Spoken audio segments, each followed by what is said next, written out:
Welcome, everyone. This is Nathan Lindorf with The Rational Independent. For today's Reddit rant, we are wandering far afield to the Hill. I actually found this article off of the Drudge Report, as I mentioned earlier this week. I'm going to be broadening the scope of this series, keeping it generally under the umbrella of Reddit, but occasionally branching out just to make sure we keep a variety of opinions and inputs. So this article on the Hill is very long. I'm not going to waste our time. I'm trying to learn how to be a touch more concise. This article relates to the ongoing efforts in Florida for the legislature and the governor there to push right-leaning and Republican principles against the resistance of academia and the general national culture. So the title is Advocates Plan for Battle as DeSantis Preps, quote, "Don't Say Gay," unquote, expansion. And you may wonder why I quoted. I'll get to that in a second. Generally, what we're dealing with is we're looking at a continued effort by Ron DeSantis' administration to capitalize on the success of the initial legislation and expand its influence within the public school system of Florida. Parental rights. Now, I want to give a little bit of props here to the author. They actually refer to the law by the correct name. The state's parental rights in education measure, known to critics as "Don't Say Gay." So this is the second paragraph of the article, and here's what we gather. The authors titled their article, DeSantis Preps Don't Say Gay Expansion. In the second paragraph, they say, the actual name is Parental Rights in Education. Critics say it's Don't Say Gay. In other words, they're saying the quiet part out loud. The reporters and it's two authors, the authors who are writing this article are identifying themselves with critics of this legislation. Hey, the bias is there. It always is. Welcome to human beings. But at least they're being open about it. In addition, I do want to actually give them a little bit of credit. They mention accurately that the legislation bars, I'm going to read directly, bars public kindergarten through third grade teachers from engaging in classroom instruction related to sexual orientation and gender identity. That's a good thing. You are too young to have that conversation. 6-year-olds don't need to learn about anal sex. Sorry, guys. I know it's something that's not very comfortable to talk about, but that's what we're talking about. Now, the measure that this article's addressing, House Bill 1069, it's an expansion of the initial legislation. And it does things like expand the ban on discussion to older grades, further restrict what can be discussed, implementing an abstinence-only educational curriculum on this topic when age appropriate, further tightening down the speech and appropriate classroom material for all grades. It's taking the initial legislation and ramping it up. Now, whether or not you agree with this legislation, and for myself, I'm a little ambivalent, primarily because I don't like public schools. The reason this is so contentious is because the wrong people are having this argument.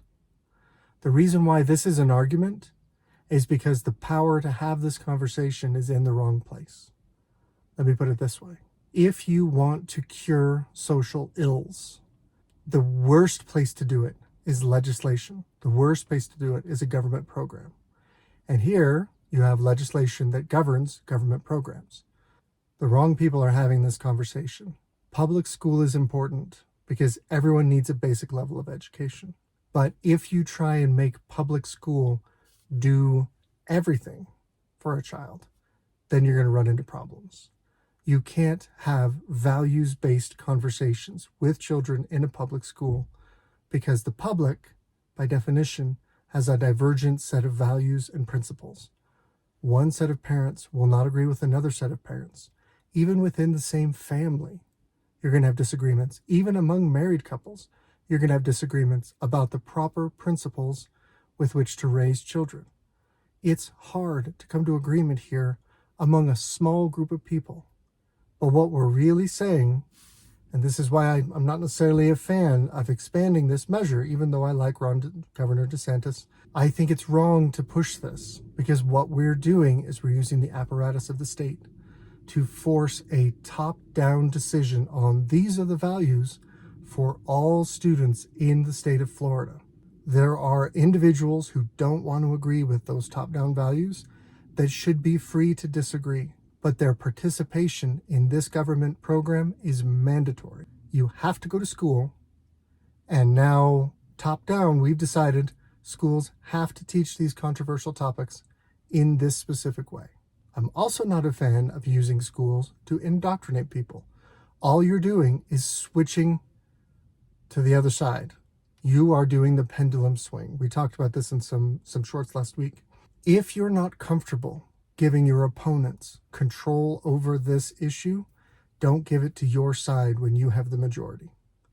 Good governance requires that the policy should be able to be enacted in a manner that's acceptable to everybody, regardless of who's in power. If that's not the case, most likely that means that that issue shouldn't be addressed through legislative means. We have one of the lobbying groups who's pushing back against this legislation. I'm going to give them their quote. This is Andrew Spar, Florida Education Association president. We want to make sure that every child comes to school feeling loved and supported and cared for and welcomed. I may be unnecessarily cruel here, but that's not correct. It is not the administration's job to make children feel welcomed and loved and cared for. That's your family's job. That's the parents' job. Now, maybe the parents are bad at it. Maybe it's a bad family situation. Maybe the child doesn't feel loved and supported. That is regrettable. But if the standard you set for your mandatory government program is that we want to make every child feel loved, welcomed, and supported, you're going to get all twisted up. You're going to cause all sorts of problems. When you raise these issues and you start mixing families that have different core values, you are going to end up offending somebody. If you have free speech and free thought, people are going to, of their own free will, come to different conclusions about how to live. They should be free to live that way. If you, from the top down, force your particular way of living onto everybody, to my mind, you're in the wrong. If we're going to have a society where everyone is free, then we have to have a society where everyone respects the boundaries, what's appropriate and what's not appropriate. When I'm at work, I am making decisions that are important to my customer, that are consequential, that if we make mistakes may end up costing my customer a tremendous amount of money. We are having very important conversations. You know what we're not talking about? My preference for sexual friction. That doesn't come up. We can still have good working relationships. We can still have a productive environment. I can even still generally feel supported, cared for, welcomed, even as an adult, among a group of professional colleagues who respect personal boundaries. Because some topics are appropriate for these kind of mixed environments and other topics are not. We have an agenda-driven group of people in America who want to proselytize. Really, the most useful framework I've found for identifying and describing the modern left is as an orthodox religion, minus God, minus redemption. That's a little deep, but an orthodox religion. In other words, you have things that are meant to be taken as an article of faith. You have cognitive dissonance between two topics, and people are instructed to basically just believe in the cause and that it'll all work out in the end. There's even a heaven, a promised utopia, that if we can just move, in fact, hang on, I'm going to give this article, second to last paragraph. I'll remind people that the arc of the moral universe is long, but it always, always, always bends towards justice. That's prophetic speech. That is moralizing, where you are framing the conversation, this discussion about school policy, in a moral framework where you are basically making a prophecy saying the universe, cut God out of it, but the universe is moral, and that you may succeed in the short term fighting us, but in the end, justice will be achieved because the arc bends my way, and if we just struggle long enough, eventually we'll achieve utopia. The most accurate way I have to describe the modern left, and it's delusional thinking. I can have sympathy, I can be frustrated, I can express concern, I can debate until the cows come home. But you cannot debate against a true believer. You cannot argue facts with someone who's applying faith.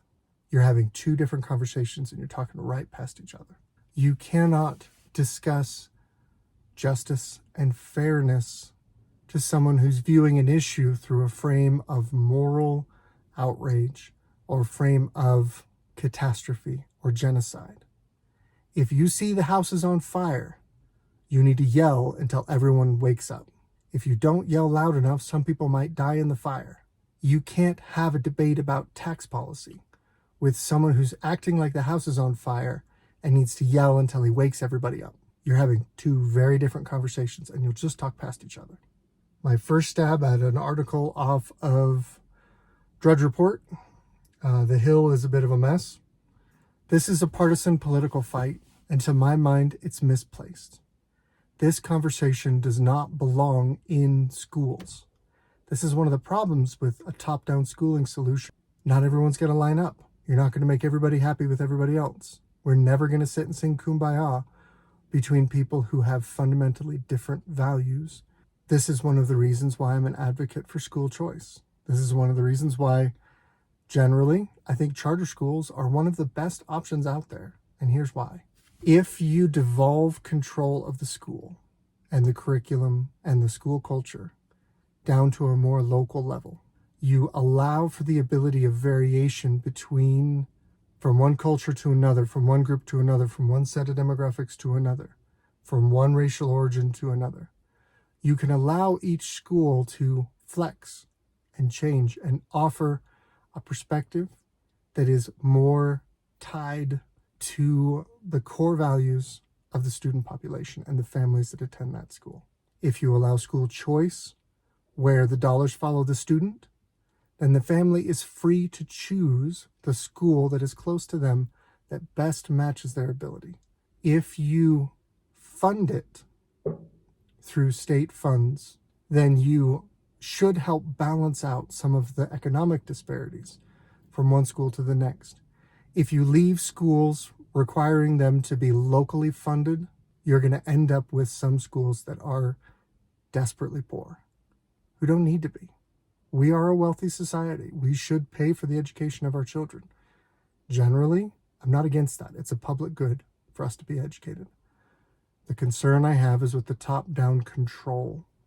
Think about it. As a parent, from the age of from 5 to 18 for 12 years, your child spends more waking time in their school environment than they do in your environment.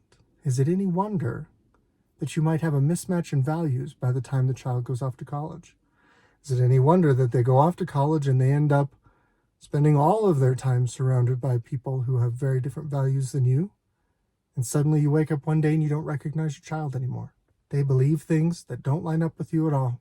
This sweet little innocent kid may now be very angry, desperate, or afraid. And the great tragedy of it all is that the way things work these days, it's all too likely that that child will then graduate from college with a useless degree, with very little in the way of life skills, with a massive amount of debt that they took on because they were told that was the right thing to do, and they're out in the world and they fall flat on their face.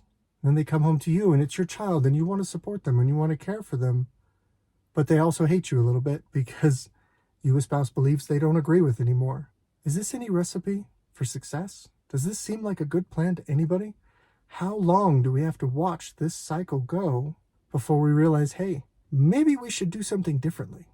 If you keep doing what you've been doing, you're going to keep getting what you've been getting. That's my 2 cents. I hope you enjoyed my Reddit rant today. As always, good luck out there.